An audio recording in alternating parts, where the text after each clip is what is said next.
Selamat pagi, siang, sore, dan malam kepada Bapak Amin selaku dosen mengampu mata kuliah Intermediate Accounting 2 serta teman-teman sekalian. Perkenalkan, nama saya Christine Jennifer Kurniawan dengan NIM 2024 50018. Perkenalkan, nama saya Sri Mandana dengan NIM 2024 554. Perkenalkan, nama saya Devina Febrianti dengan NIM 2024 560. Perkenalkan, nama saya Marcel Okiando dengan NIM 2024 586. Perkenalkan, saya Lisa Deandra dengan NIM 2024 589. Nama saya Evan dengan NIM 2024 50127. Jadi kita akan masuk ke tujuan PSK 71. Jadi PSK 71 merupakan standar akuntansi yang mengatur pengakuan, pengukuran, penurunan nilai, penghentian pengakuan, serta akuntansi lindung nilai atas instrumen keuangan. Nah, tujuan PSK 71 itu untuk memberikan informasi yang relevan mengenai aset dan liabilitas keuangan. Yang kedua, menikmati kualitas laporan keuangan. Yang tujuan ketiga, menyesuaikan standar Indonesia dengan IFRS 9. Yang terakhir, membantu pengguna laporan keuangan memahami risiko keuangan perusahaan. Selanjutnya ada perubahan dalam PSK 71. Jadi PSK 71 ini itu dibuat untuk menggantikan PSK 55 dan mulai berlaku efektif pada 1 Januari 2019. Nah, perubahan utama itu yang pertama, perubahan klasifikasi dan pengukuran instrumen keuangan. Yang kedua, ada yang penggunaan metode expected credit loss atau ECL. Yang ketiga, penyempurnaan akuntansi lindung nilai atau hedging. Yang keempat, reklasifikasi aset keuangan hanya jika terjadi perubahan mode bisnis. Dengan adanya penerapan PSK 71 pasti akan menimbulkan konsekuensi kebanyakan karena ada perubahan perlakuan akuntansi terhadap instrumen keuangannya. Jadi ada beberapa dampak utama. Yang pertama itu merupakan perubahan klasifikasi aset keuangan. Nah, PSK 71 ini itu memungkinkan adanya perpindahan pengukuran aset keuangan antara biaya perolehan diamortisasi, nilai wajar melalui OCI, dan nilai wajar melalui laba rugi. Nah, perubahan ini dapat mempengaruhi waktu pengakuan penghasilan dan beban. Yang kedua, reklasifikasi aset keuangan. Nah, reklasifikasi ini diperbolehkan apabila terjadi perubahan melalui bisnis. Hal ini berpotensi menimbulkan risiko manipulasi waktu pengakuan, pendapatan atau kerugian. Nah, dampak yang ketiga itu adalah expected credit loss atau ECL. PSK 71 ini menggunakan pendekatan kerugian kredit ekspektasian. Akibatnya, cadangan kerugian piutang diakui dari awal, beban penurunan nilai meningkat pada awal penerapan. Laba akuntansi dapat menurun. Terus dampak yang terakhir, reklasifikasi aset keuangan. Nah, ketentuan hedging yang lebih fleksibel memungkinkan perusahaan melakukan lindung nilai secara lebih luas. Dampaknya, fluktuasi laba dapat berkurang, potensi perbedaan perlakuan akuntansi dan fiskal meningkat. Selanjutnya kita akan membahas flow lingkup PSK 71. Nah, PSK 71 diterapkan untuk seluruh instrumen keuangan yang dimiliki entitas seperti kas dan setara kas, piutang usaha dan piutang lainnya, investasi, obligasi dan surat berharga, pinjaman yang diberikan, utang usaha dan utang lainnya, liabilitas keuangan, dan yang terakhir itu ada instrumen derivatif. Tapi PSK 71 itu tidak berlaku untuk transaksi yang telah diatur dalam standar lain, yaitu yang pertama ada investasi pada entitas anak, asosiasi dan joint venture. Yang kedua ada hak dan kewajiban dalam kontrak sewa. Yang ketiga ada imbalan kerja. Yang keempat ada instrumen ekuitas yang diterbitkan entitas. Yang kelima ada kontrak asuransi. Yang keenam ada kontrak kombinasi bisnis. Yang ketujuh ada provisi tertentu. Yang kedelapan ada transaksi berbasis saham. Yang kesembilan dan juga yang terakhir hak dan kewajiban yang timbul dari pengakuan pendapatan. Namun terdapat beberapa instrumen yang tetap masuk ruang lingkup PSK 1. Yang pertama adanya penurunan nilai. Hak yang timbul dari transaksi pendapatan, misalnya piutang usaha, tetap dikenakan ketentuan penurunan nilai atau expected credit loss. Yang kedua ada komitmen pinjaman. Komitmen pinjaman yang diukur pada nilai wajar melalui laba rugi. Yang kedua ada komitmen pinjaman yang dapat diselesaikan secara neto dengan kas atau instrumen keuangan lain. Yang terakhir ada komitmen pemberian pinjaman dengan suku bunga di bawah pasar. Yang terakhir ada kontrak non keuangan tertentu, seperti kontrak pembelian atau penjualan barang non keuangan yang dapat diselesaikan secara neto dengan kas atau instrumen keuangan lainnya. Selanjutnya ada pengakuan dan pengakuan awal instrumen keuangan. Jadi apa itu pengakuan? Entitas mengakui aset atau liabilitas keuangan ketika menjadi pihak dalam kontrak instrumen keuangan.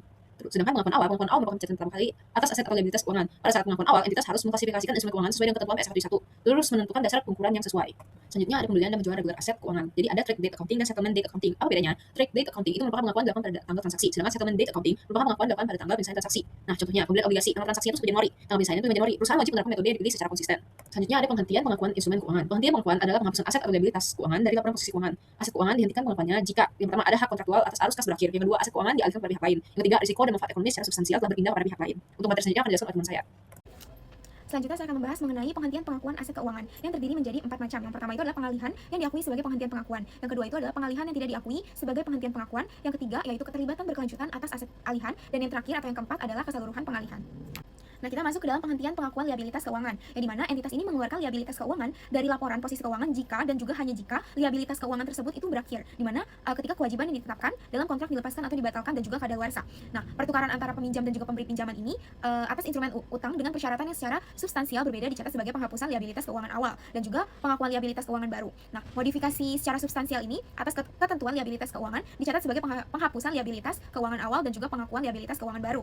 Selisih antara jumlah tercatat liabilitas keuangan yang berakhir atau yang dialihkan ke pihak lain dan imbalan yang dibayarkan itu termasuk ke dalam aset non kas yang dialihkan atau liabilitas yang ditanggung diakui dalam laba rugi.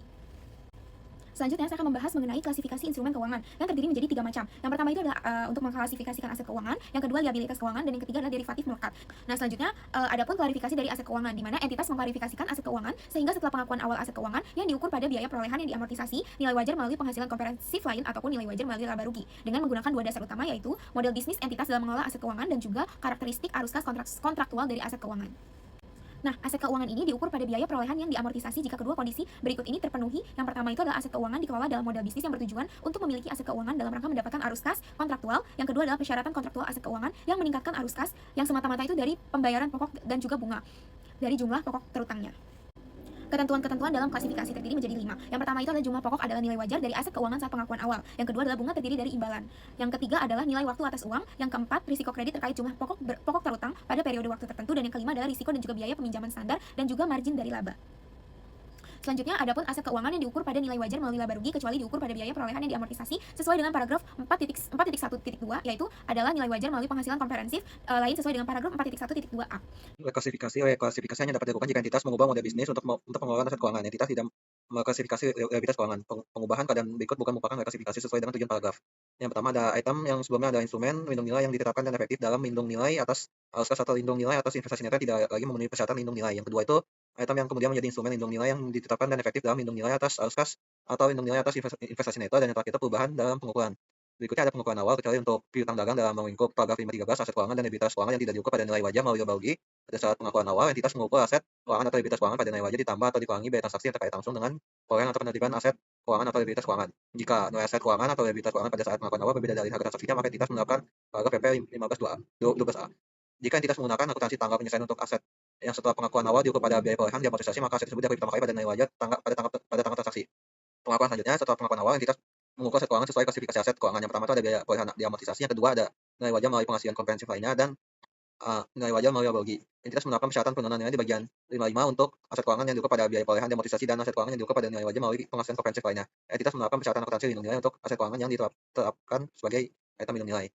Pengukuran selanjutnya liabilitas keuangan. Setelah pengakuan awal, entitas mengukur liabilitas keuangan. Entitas menerapkan persyaratan akuntansi lindung nilai untuk liabilitas keuangan yang ditetapkan sebagai item lindung nilai. Pengukuran biaya perolehan diamortisasi metode bunga efektif.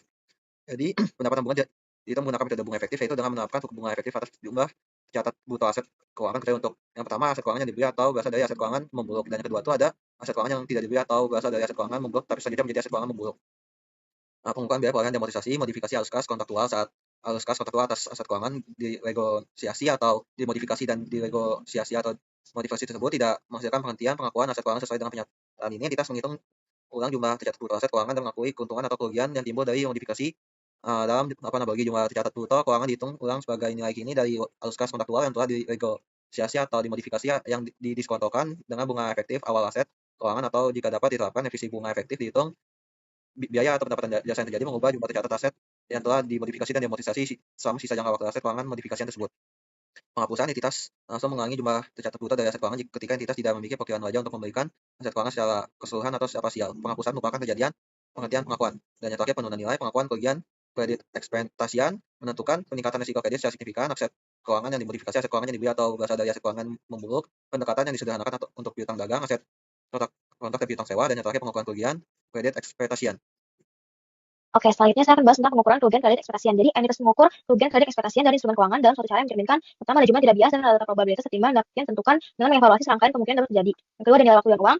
Yang ketiga ada informasi yang wajar dan terdukung yang tersedia tanpa biaya atau upaya berlebihan pada tanggal pelaporan mengenai peristiwa masa lalu, kondisi kini dan perkiraan kondisi ekonomi masa depan. Dalam mengukur kerugian kredit ekspektasian, entitas nggak perlu untuk mengidentifikasi seluruh kemungkinan skenario, tapi entitas harus mempertimbangkan risiko atau probabilitas terjadi kerugian kredit masuk kemungkinan sangat kecil. Nah, masuk ke dalam keuntungan dan kerugian. Jadi, keuntungan atau kerugian dari aset atau liabilitas keuangan yang diukur pada nilai wajar umumnya itu diakui dalam laba rugi. Tapi terdapat pengecualian untuk yang pertama ada instrumen yang merupakan bagian dari hubungan lindung nilai. Yang kedua ada investasi instrumen ekuitas yang dipilih dan disajikan dalam penghasilan komprehensif lain. Yang ketiga ada liabilitas keuangan di mana perubahan nilai akibat risiko kredit sendiri disajikan dalam mochi. Dan yang keempat ada aset keuangan di mana sebagian perubahan nilai wajarnya diakui dalam mochi. Nah, masih dalam keuntungan dan kerugian. Yang pertama ada investasi pada instrumen ekuitas, yang kedua ada liabilitas yang ditetapkan diukur pada nilai wajar melalui laba rugi, dan yang ketiga ada aset diukur pada nilai wajar melalui penghasilan komprehensif lain. Masuk ke dalam akuntansi lindung nilai. Jadi, akuntansi lindung nilai itu ada pertama ada tujuan dan ruang lingkup akuntansi lindung nilai, yang kedua ada instrumen lindung nilai, yang ketiga ada item lindung nilai, keempat ada kriteria kualifikasi untuk akuntansi lindung nilai. Yang kelima ada akuntansi untuk hubungan lindung nilai kualifikasian, keenam ada lindung nilai atas sekelompok item, dan yang ketujuh ada opsi untuk menetapkan eksposur kredit yang diukur pada nilai wajar melalui laba rugi.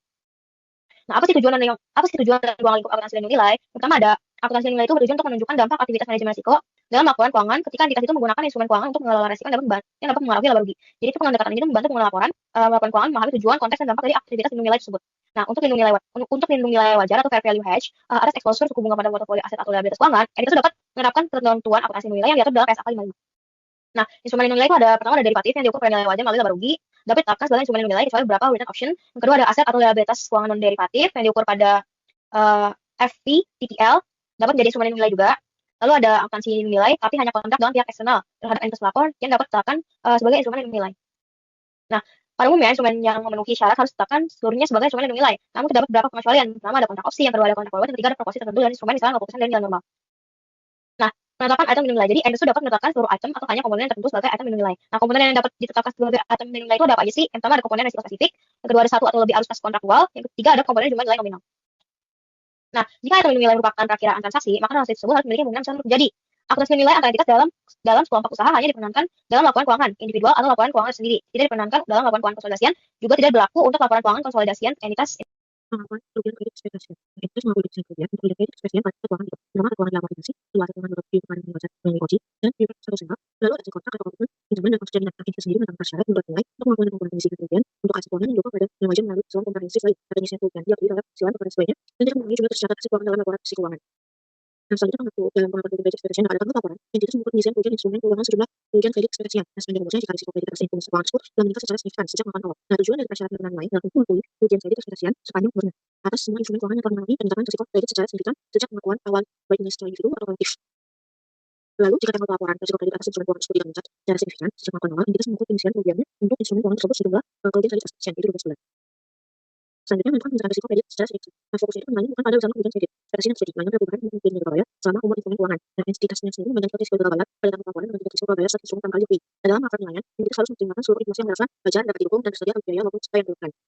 Nah, jika suatu instrumen keuangan dengan risiko kredit rendah pada tanggal pelaporan, nah, entitas sendiri dapat mengasumsikan bahwa tidak terjadi peningkatan risiko kredit yang signifikan sejak pengakuan awal. Entitas dapat dengan mengandalkan asumsi pembayaran apabila risiko efektifnya yang lebih depan tersedia. Nah, terdapat praduga bahwa risiko kredit meningkat secara signifikan apabila pembayaran kontraktual dan membuat lebih dari instrumen keuangan. Nah, praduga tersebut dapat diterima bila entitas memiliki mengenai bahwa risiko kredit tersebut sebenarnya tidak meningkat secara signifikan. Selanjutnya, aset keuangan yang dimodifikasi. Nah, jika syarat atau struktur aset keuangan negosiasi ulang atau dimodifikasi dalam pengambilan pengakuan, entitas terdapat menilai apakah tersebut merupakan suatu kredit signifikan. Penilaian dilakukan pengumuman apakah kredit tersebut menyebabkan dengan risiko kredit signifikan. Nah, penilaian dilakukan membandingkan yang pertama, risiko gagal bayar berdasarkan keuangan yang dimodifikasi pada tanggal pelaporan. Yang kedua, risiko gagal bayar berdasarkan keuangan pokok dan syarat instrumen tetap. Nah, tujuan pertanyaan ini adalah memastikan bahwa perubahan syarat kontrak tidak menyebabkan penilaian risiko kredit menjadi dia. Nah, selanjutnya aset keuangan yang dibeli atau yang berasal dari aset keuangan yang memburuk. Nah, untuk aset keuangan yang telah mengalami penurunan kualitas sejak awal, laporan harusnya berbeda dari aset keuangan bisa. Nah, pada tanggal pelaporannya, entitas mengakui perubahan jumlah risiko kredit ekspektasi sepanjang umur dan sebagai penyisihan kerugian. Nah, perubahan jumlah kerugian kredit ekspektasi tersebut diakui dalam analogi sebagai pengurangan kerugian dengan nilai. Jika kondisi kredit debitur yang buruk, nah, kerugian kredit akan diakui sebagai beban dengan nilai. Jika kondisi kredit yang baik, pengurangan kerugian kredit ekspektasi diakui sebagai beban menurut nilai. Dengan demikian, laporan keuangan akan mencatat kondisi yang aset yang sudah sebagai masa kepemilikan.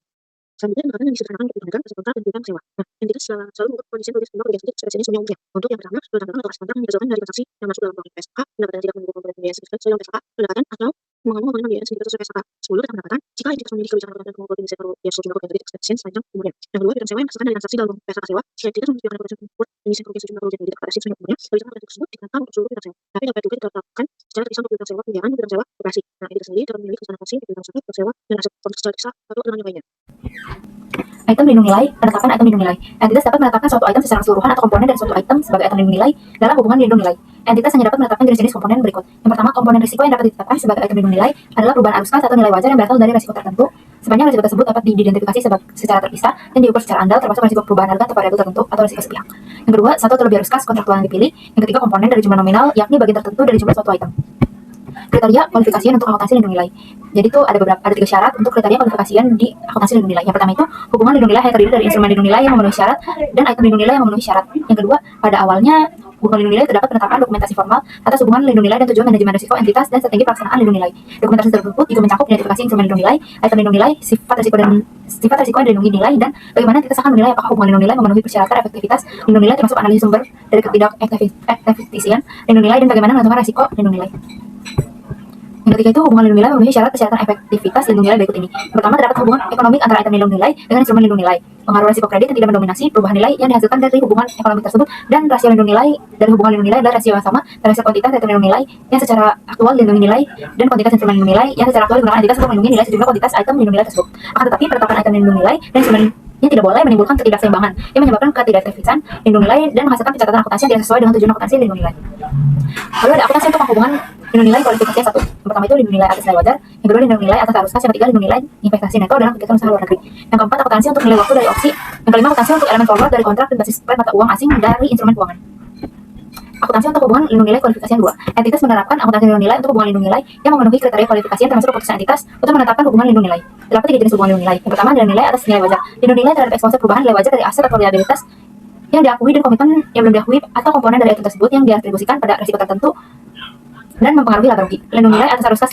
Lindung nilai tersebut terhadap eksposur variabilitas arus kas yang dapat diatribusikan pada risiko tertentu yang terkait dengan keseluruhan atau komponen dari suatu aset atau liabilitas yang diakui atau yang dapat diatribusikan pada risiko tertentu yang terkait dengan perkiraan transaksi yang kemungkinan besar terjadi dan dapat mempengaruhi laba rugi. Yang ketiga, lindung nilai investasi neto dalam kegiatan luar negeri.